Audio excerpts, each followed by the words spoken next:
رسول اللہ صلی اللہ علیہ وآلہ وسلم کی پیاری پیاری حدیث مبارکہ۔ Make sure you like and subscribe to my channel for more hadiths.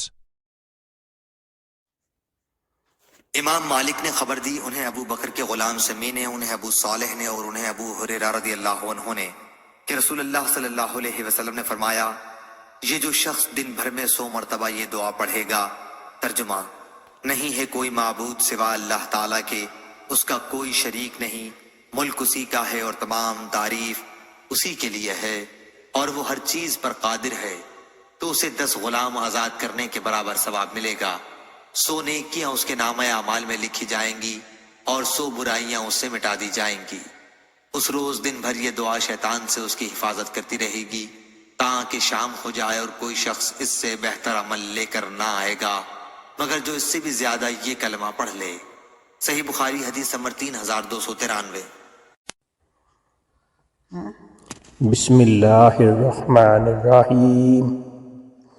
لا الہ الا اللہ وحدہ لا شریک لہ لہ الملک ولہ الحمد وہو علی کل شیء قدیر۔